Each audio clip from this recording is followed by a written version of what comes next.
प्यारे बच्चों, आपका +1 क्लास में स्वागत है।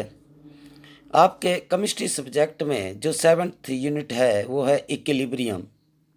तो उसमें जो आज हम टॉपिक डिस्कस करने जा रहे हैं वो हैं some examples and characteristics of physical equilibrium, chemical equilibrium, reversible and irreversible reactions. Let's discuss some more examples of physical equilibrium। तो इसमें अब थर्ड एग्जाम्पल है हमारा सॉलिड गैस और सॉलिड वेपर इक्विलिब्रियम। तो यानी कि ये उस केस में ऑब्जर्व किया जाता है जहाँ पर कुछ सॉलिड जो सब्सटेंसेज होते हैं जब उनको आप हीट करते हैं तो वो डायरेक्टली सॉलिड स्टेट से वेपर स्टेट में एंटर हो जाते हैं without entering into liquid phase. यानी कि वो लिक्विड फेज में एंटर नहीं होते हैं बल्कि सॉलिड स्टेट से वो गैसियस स्टेट में एंटर हो जाते हैं जब उनको आप हीट करते हैं। जैसे कि फॉर एग्जांपल आपका सॉलिड आयोडीन है। अब जब सॉलिड आयोडीन को आप किसी क्लोज्ड वेसल के अंदर प्लेस कर देते हैं और उसकी हीटिंग करते हैं तो हीटिंग से क्या होगा कि जो आपका आयोडीन सॉलिड उसका सरफेस है, जो आयोडीन सॉलिड है उसका सरफेस है, तो उसके सरफेस से कुछ मॉलिक्यूल जो हैं वो डायरेक्टली जो है वो गैसियस फेज में एंटर होना शुरू हो जाएंगे without entering into liquid phase. So this is called sublimation. यानी कि सॉलिड आयोडीन जो है वो सबलाइम हो जाता है गैसियस आयोडीन में। So that process is called sublimation. और इस सब्लिमेशन से क्या होगा कि धीरे धीरे intensity of violet colour inside the closed vessel जो है वो goes on increasing. After some time, कुछ समय के बाद क्या हो जाएगा कि intensity of violet colour of iodine vapours becomes constant. वो कांस्टेंट हो जाएगी। अब उसमें इंटेंसिटी में कोई चेंज आना बंद हो जाएगा। यानी कि इंटेंसिटी ऑफ वायलेट कलर जो है वो कांस्टेंट हो जाएगी, उसमें कोई चेंज नहीं आएगा कुछ समय के बाद। तो उस स्टेट को हम बोलते हैं कि dynamic equilibrium. The system is at dynamic equilibrium. यानी कि उस स्टेट में क्या होता है कि जितने मॉलिक्यूल आयोडीन सॉलिड सरफेस को छोड़कर आयोडीन वेपर फेज में एंटर होते हैं, साइमल्टेनियसली उतने मॉलिक्यूल वेपर फेज से सॉलिड फेज में एंटर होते हैं। हम बोल सकते हैं कि rate of sublimation in the forward direction is equal to rate of condensation in the backward direction. So that is called dynamic equilibrium. So at equilibrium we can say rate of sublimation is equal to rate of condensation. Next example of equilibrium in physical process is equilibrium involving dissolution of solids in liquids and gases in liquids. तो सबसे पहले हम example लेते हैं dissolution of solids in liquids. For example हम liquid जो है वो वाटर को एज ए सॉल्वेंट लेते हैं और जो सॉलिड है वो एज ए सोल्यूट हम शुगर को लेते हैं। तो जैसे कि आप बिगिनिंग में शुगर वाटर में ऐड करेंगे और आप स्टायरर से स्टायर करेंगे एट ए पार्टिकुलर टेम्परेचर, तो शुगर जो इसमें डिजॉल्व होना शुरू हो जाएगी। तो इस तरह का सॉल्यूशन जिसमें शुगर डिजॉल्व होती रहेगी उसे बोलते हैं अनसैचुरेटेड शुगर सॉल्यूशन। और जैसे जैसे आपका समय बीतता चला जाएगा शुगर डिजॉल्व होती चली जाएगी, कंसंट्रेशन ऑफ शुगर जो है वो सॉल्यूशन में इंक्रीज होना शुरू हो जाएगी और उसी पार्टिकुलर टेम्परेचर पर एक ऐसी स्टेट आएगी कुछ समय के बाद कि आप जो शुगर ऐड करेंगे वो डिजॉल्व होना बंद हो जाएगी और वो आपके कंटेनर के बॉटम में जो है वो सेटल डाउन हो जाएगी। आप स्टायरर से जितना मर्जी उसे स्टायर कीजिए, at that particular temperature sugar जो है वो डिजॉल्व होना बंद हो जाती है और इस तरह के सॉल्यूशन को हम बोलते हैं सैचुरेटेड सॉल्यूशन ऑफ शुगर। तो अब इस स्टेट में क्या हो जाता है कि आप देखते हैं कि जो मेजरेबल प्रॉपर्टी है that is concentration of undissolved sugar जो कंटेनर के बॉटम में सेटल डाउन है or concentration of sugar dissolved in saturated solution become constant, यानी कि there is no change in the concentration of sugar in saturated solution and in undissolved sugar which is settled at the bottom of the container. तो दोनों ही sugar की concentrations में no change है, तो इस तरह की स्टेट को हम बोलते हैं equilibrium state of the system. अब एट मैक्रोस्कोपिक लेवल हमें लगता है कि सिस्टम ने वर्क करना बंद कर दिया है, बट एट माइक्रोस्कोपिक लेवल और at molecular level the system is in motion, यानी कि सिस्टम ने वर्क करना बंद नहीं किया है, बल्कि मॉलिक्यूलर लेवल में क्या होता है कि जो आपकी अनडिजॉल्व्ड शुगर है जो बॉटम में सेटल्ड है आपके कंटेनर में, जितने मॉलिक्यूल उसके सरफेस से due to process of dissolution saturated solution में डिजॉल्व हो रहे हैं, साइमल्टेनियसली उतने मॉलिक्यूल जो डिजॉल्व्ड शुगर के इन द सैचुरेटेड सॉल्यूशन वो क्रिस्टलाइजेशन प्रोसेस के द्वारा अनडिजॉल्व्ड शुगर में ट्रांसफॉर्म हो रहे हैं।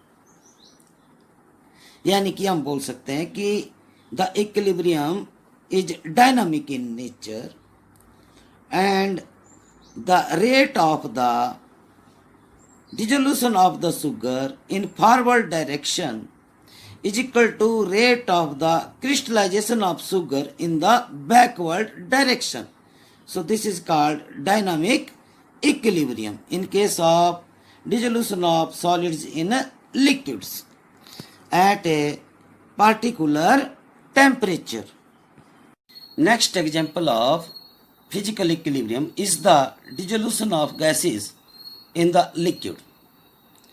तो जैसे कि आपको पता है कि gases can be dissolved in a suitable liquid solvent, और गैसेज का सर्टेन अमाउंट ही लिक्विड सॉल्वेंट में डिजॉल्व हो सकता है, यानी कि सारी की सारी गैस जो है वो लिक्विड सॉल्वेंट में डिजॉल्व नहीं हो सकती है, और कुछ ही अमाउंट में गैसेज जो है वो लिक्विड में डिजॉल्व होती हैं। फॉर एग्जाम्पल, मान लो आपने एक क्लोज्ड वेसल में सॉल्वेंट लिक्विड वाटर लिया हुआ है और साथ में CO2 गैस जिसका प्रेशर PCO2 है above the surface of the solvent water liquid, इसको सील्ड बोतल में आपने एनक्लोज कर दिया हुआ है। CO2 gas having pressure PCO2 and water as a solvent in the form of liquid. तो अब क्या होगा इसमें कि due to pressure of the CO2 gas above the surface of the water, the molecules of the carbon dioxide जो है वो लगातार क्या करेंगे, वाटर सरफेस से स्ट्राइक करना शुरू कर देंगे, और इस तरह से जो कार्बन डाइऑक्साइड गैसियस फेज में उसके कुछ मॉलिक्यूल जो हैं वो आपके लिक्विड फेज में जो वाटर है उसमें डिजॉल्व होना शुरू हो जाएंगे।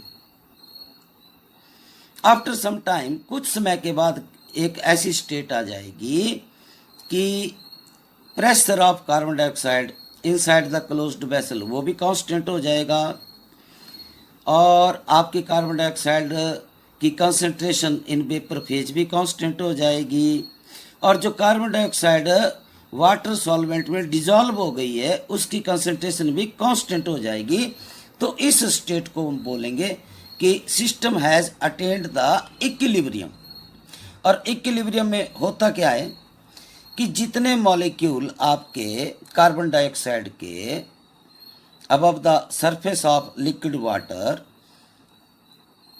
गैसियस फेज से लिक्विड वाटर में डिजॉल्व होते हैं, साइमल्टेनियसली उतने ही मॉलिक्यूल जो हैं वो आपके जो डिजॉल्व्ड कार्बन डाइऑक्साइड के हैं वो लिक्विड फेज से गैसियस फेज में ट्रांसफर हो जाते हैं।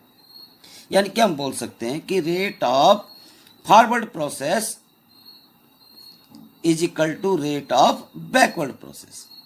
अब फॉरवर्ड प्रोसेस में क्या होता है कि कार्बन डाइऑक्साइड जो है वो गैसियस फेज से लिक्विड वाटर में डिजॉल्व होती है। डिजॉल्व होती है इसका मतलब कि लिक्विड वाटर सॉल्वेंट और कार्बन डाइऑक्साइड के जो मॉलिक्यूल्स हैं उनके बीच में अट्रैक्टिव फोर्सेस ऑपरेट करती है, यानी कि फॉरवर्ड डायरेक्शन में जो है, यानी dissolution of carbon dioxide in water is exothermic process, क्योंकि इसमें अट्रैक्टिव फोर्सेज ऑपरेट होती है। और बैकवर्ड डायरेक्शन में, यानी कि जब आपके कार्बन डाइऑक्साइड जो डिजॉल्व्ड है वाटर में, जब वो लिक्विड फेज से गैसियस फेज में एंटर करती है, तो यानी कि वो जो अट्रैक्टिव फोर्सेज है between the carbon dioxide gas molecules and solvent water, उनको ब्रेक डाउन करने के लिए आपको हीट एनर्जी की जरूरत होती है। इसलिए बैकवर्ड डायरेक्शन में जो है ये प्रोसेस आपका एंडोथर्मिक है। Now Henry's law. अब हेनरीज लॉ क्या बोलता है? The mass of a gas dissolved in a given mass of a solvent at a particular temperature, यानी आपका टेम्परेचर क्या होना चाहिए? Constant, is proportional to the pressure of the gas above the surface of the solvent. यानी इसका मतलब जितना अधिक कार्बन डाइऑक्साइड का pressure above the surface of solvent liquid water के ऊपर होगा, उतने number of molecule striking the surface of the liquid water जो है वो इंक्रीज होंगे।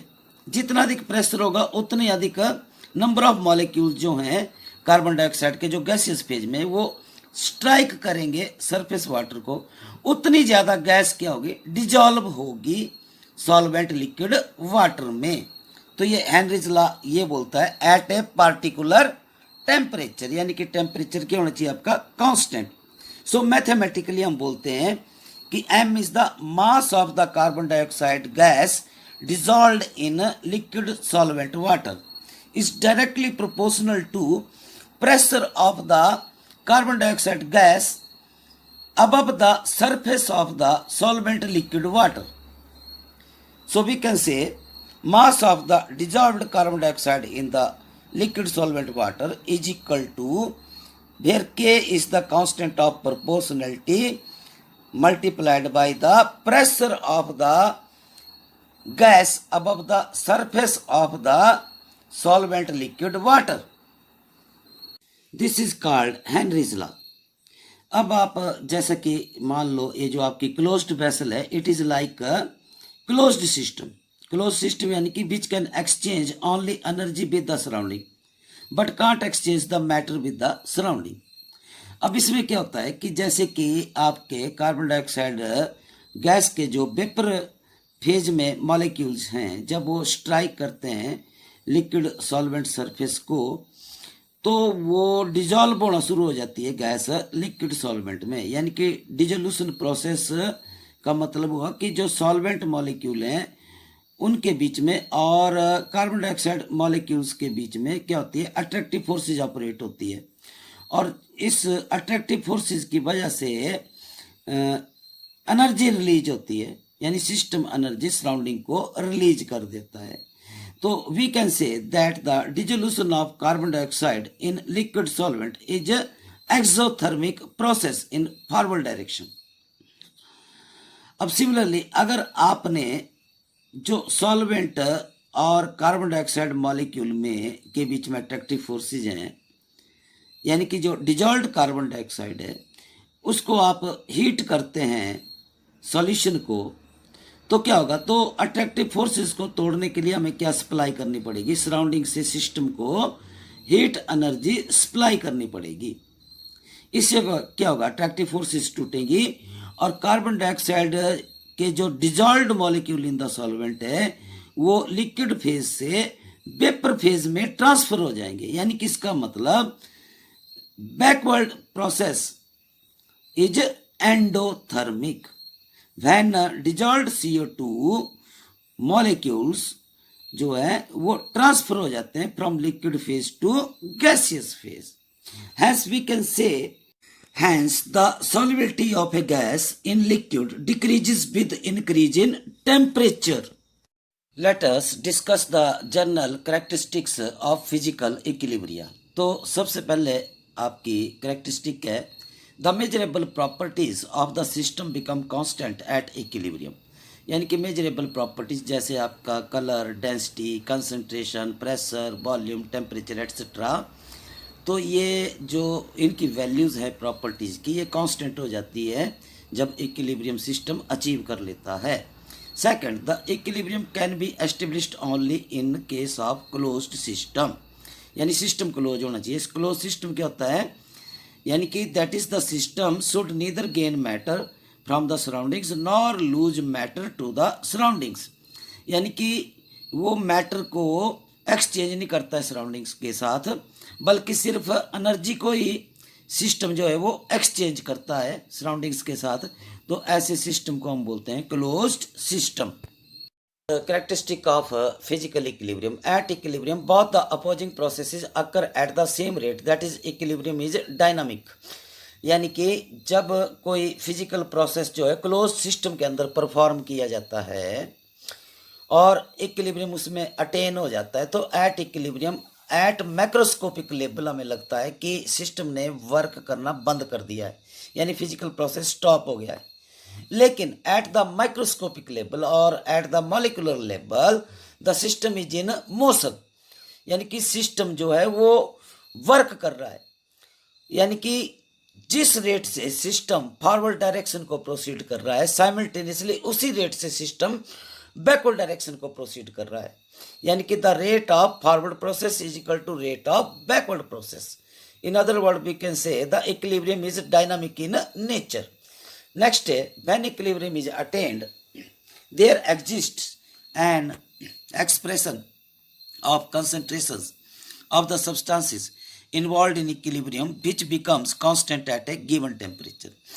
At a given temperature or at a particular temperature, जब सिस्टम इक्विलिब्रियम अटेन कर लेता है तो जितने भी concentrations of the substances in the system which is at dynamic equilibrium है, उन सभी सब्सटेंसेस की कंसंट्रेशंस की वैल्यूज क्या हो जाती है? कांस्टेंट हो जाती है डायनामिक इक्विलिब्रियम। और जो भी एक्सप्रेशन जो है related to the concentrations of substances हैं which is involved in equilibrium, that becomes constant at a particular temperature. Next characteristic of the physical equilibrium is the magnitude of the constant value of the concentration related expression which is called equilibrium constant, gives an indication of extent to which the process proceeds before acquiring equilibrium. Thus, for a physical process which is at dynamic equilibrium, the equilibrium constant of that physical process is the ratio of product of concentrations of the substances produced in the forward process to the product of concentrations of substances produced in the backward process at a given temperature or at a constant temperature। तो यानी कि equilibrium constant की value हमें बताती है कि जो physical process है वो फॉरवर्ड डायरेक्शन में किस एक्सटेंट तक जो है वो प्रोसीड करता है। Like physical processes, there are two important criteria for attaining dynamic equilibrium in case of chemical processes। तो सबसे पहला है number 1, the chemical reactions must be reversible in nature। Reversible reactions are the reactions in which the products formed can also react with one another under suitable conditions to give back the reactants। That is, in the reversible reactions, the reactions take place in both forward and backward directions। The second criterion or condition is for attaining the dynamic equilibrium, the reversible chemical reaction must be performed in a closed container। यानी कि closed system के अंदर जो है आपका reversible chemical reaction जो है वो परफॉर्म्ड होना चाहिए फॉर अटेनिंग डायनामिक इक्विलिब्रियम। तभी डायनामिक इक्विलिब्रियम अटेन हो सकता है अगर आप रिवर्सिबल केमिकल रिएक्शन को क्लोज्ड सिस्टम के अंदर परफॉर्म करते हैं। अब क्लोज सिस्टम क्या होता है? क्लोज सिस्टम वो होता है कि जो सराउंडिंग्स के साथ सिर्फ एनर्जी का एक्सचेंज कर सकता है, लेकिन मैटर्स का एक्सचेंज नहीं करता है। तो उस सिस्टम को हम बोलते हैं closed system. Examples of reversible reactions, तो यहाँ पर कुछ रिवर्सिबल रिएक्शंस दिए हुए हैं, उनके एग्जांपल है। जैसे कि आपका फर्स्ट एग्जांपल है decomposition of calcium carbonate by heating in a closed system. तो यानी कि यहाँ रिएक्टेंट कैल्शियम कार्बोनेट को जब आप हीट करेंगे क्लोज्ड सिस्टम के अंदर, तो ये फॉरवर्ड डायरेक्शन में प्रोडक्ट्स बनाता है, कैल्शियम ऑक्साइड और कार्बन डाइऑक्साइड। अब ये प्रोडक्ट्स जो हैं वो बैकवर्ड डायरेक्शन में रिएक्ट करके रिएक्टेंट कैल्शियम कार्बोनेट जो है वो प्रोड्यूस कर सकते हैं। इसी तरह से सेकंड रिवर्सिबल रिएक्शन है आपका formation of ammonia bye Haber's process. अब इसमें रिएक्टेंट्स है नाइट्रोजन और hydrogen in a closed system. Nitrogen hydrogen react करके अमोनिया प्रोडक्ट बनाती है, और अमोनिया प्रोडक्ट जो है वो बैकवर्ड डायरेक्शन में डिकम्पोज होकर जो है वो रिएक्टेंट प्रोड्यूस कर सकती है क्लोज्ड सिस्टम में नाइट्रोजन और हाइड्रोजन में। Similarly formation of hydrogen iodide. अब ये जो हाइड्रोजन और iodine as a reactant close system में अगर आप लेते हैं तो ये फॉरवर्ड डायरेक्शन में हाइड्रोजन आयोडाइड बनाएगी, और हाइड्रोजन आयोडाइड बैकवर्ड डायरेक्शन में डिकम्पोज होकर दोबारा से रिएक्टेंट जो है वो प्रोड्यूस करती है हाइड्रोजन और आयोडीन। इसी तरह से आपका important reaction of contract process for manufacturing of sulphuric acid का है। इसमें सल्फर डाइऑक्साइड और ऑक्सीजन एज ए रिएक्टेंट अगर आप क्लोज सिस्टम में इस रिएक्शन को परफॉर्म करते हैं तो ये प्रोडक्ट्स बनाते हैं फॉरवर्ड डायरेक्शन में सल्फर डाइऑक्साइड, और ये सल्फर डाइऑक्साइड बैकवर्ड डायरेक्शन में डिकम्पोज होकर दोबारा से रिएक्टेंट्स सल्फर डाइऑक्साइड और ऑक्सीजन प्रोड्यूस कर देते हैं। इस तरह से आपका है रिएक्टेंट्स फास्फोरस ट्राइक्लोराइड और क्लोरीन क्लोज सिस्टम में फॉरवर्ड डायरेक्शन में फास्फोरस पेंटाक्लोराइड बनाते हैं, और फास्फोरस पेंटाक्लोराइड बैकवर्ड डायरेक्शन में डिकम्पोज होकर फास्फोरस ट्राइक्लोराइड और क्लोरीन रिएक्टेंट्स प्रोड्यूस कर सकते हैं। सेकंड टाइप के जो केमिकल रिएक्शंस हैं उन्हें बोलते हैं हम irreversible reactions. The chemical reactions in which the products formed do not combine to give back the reactants. यानी कि जो इरिवर्सिबल रिएक्शंस होते हैं इनमें जो रिएक्टेंट्स है वो 100% कंज्यूम हो जाते हैं और 100% प्रोडक्ट्स में कन्वर्ट हो जाते हैं, और इनके जो प्रोडक्ट्स हैं वो रिएक्ट करके दोबारा से रिएक्टेंट्स नहीं बनाते हैं। यानी कि ये जो इरिवर्सिबल रिएक्शन हैं ये सिर्फ फॉरवर्ड डायरेक्शन को ही प्रोसीड करते हैं, बैकवर्ड डायरेक्शन को प्रोसीड नहीं कर सकते हैं। तो इस तरह के जो इरिवर्सिबल रिएक्शंस हैं इनमें डायनामिक इक्विलिब्रियम अचीव नहीं हो सकता। एग्जाम्पल्स ऑफ इरिवर्सिबल रिएक्शंस, तो फर्स्ट एग्जाम्पल है हमारा जब सॉलिड कार्बन जो है वो एयर में बर्न करता है to produce carbon dioxide gas. तो कार्बन डाइऑक्साइड गैस प्रोडक्ट बनाता है, यानी कि इसमें रिएक्टेंट्स है कार्बन सॉलिड और ऑक्सीजन गैस, ये रिएक्ट करते हैं एक दूसरे के साथ फॉरवर्ड डायरेक्शन में और कार्बन डाइऑक्साइड गैस प्रोडक्ट बनाते हैं। लेकिन जो प्रोडक्ट कार्बन डाइऑक्साइड गैस है वो कभी भी बैकवर्ड डायरेक्शन में डिकम्पोज नहीं होता है सॉलिड कार्बन और ऑक्सीजन गैस रिएक्टेंट्स में। तो इस तरह के जो केमिकल रिएक्शन है जो सिर्फ फॉरवर्ड डायरेक्शन को ही प्रोसीड करते हैं लेकिन बैकवर्ड डायरेक्शन को प्रोसीड नहीं करते हैं, तो इस तरह के केमिकल रिएक्शंस को हम बोलते हैं irreversible chemical reactions. Second example of irreversible reaction is the decomposition of potassium chloride solid into potassium chloride and oxygen gas as products. But the potassium chloride solid and oxygen gas as products can't react with each other in the backward direction to give back the reactant potassium chlorate. तो यानी कि जब आप potassium chlorate को heat करते हैं तो forward direction में प्रोडक्ट्स बनाते हैं पोटासियम क्लोराइड और ऑक्सीजन, लेकिन ये जो पोटासियम क्लोराइड और ऑक्सीजन प्रोडक्ट्स हैं ये आपस में रिएक्ट करके बैकवर्ड डायरेक्शन में दोबारा से रिएक्टेंट नहीं बना पाते हैं।